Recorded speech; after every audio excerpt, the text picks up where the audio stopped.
Simento yan mga ka-idol, oh. Gilid ng karsada. Napakaganda yan.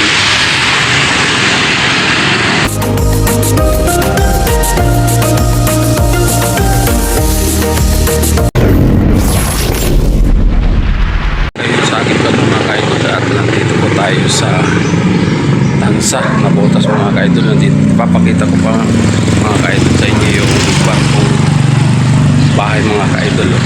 Nandito po siya. Lagi ko po siyang nadadaanan dito mga ka-idol. Napakaganda po nito mga ka-idol pag gabi. Marami po siyang ilaw.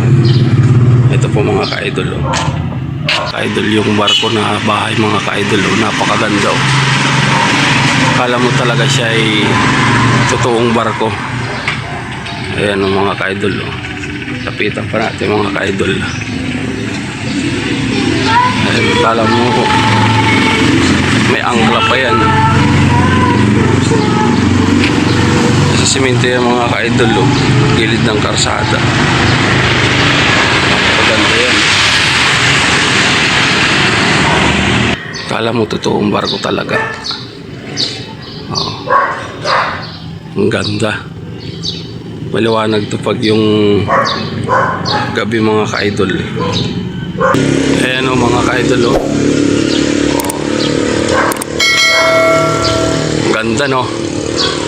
Ayan o. Bahay ang mga ka-idol. Nasa gilid ng karsada. Napakaganda.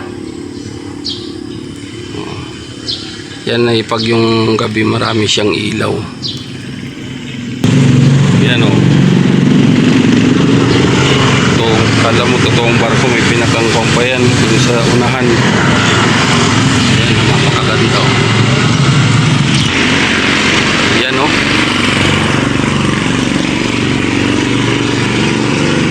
Napakaganda. Itong baba mga ka-idol, yan ay ispata ito mga ka-idol. Kaya yung taas, pwedeng magkuhan dyan ng event. Maganda. Parang nakasakay ka na sa totoong barko. Sa gilid ng karsada yung mga ka-idol. Napakaganda.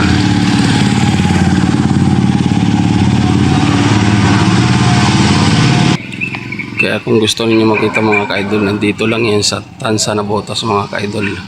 Ang bahay na barko ni Noah. Ayan, o. Napakaganda. Ang dahil dito mga dumadaan ng sasakyan. Gilid lang kasi ito ng karsada.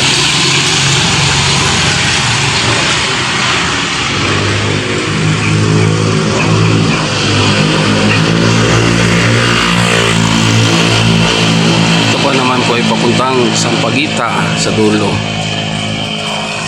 Ayan, napakaganda. Ayan, oh.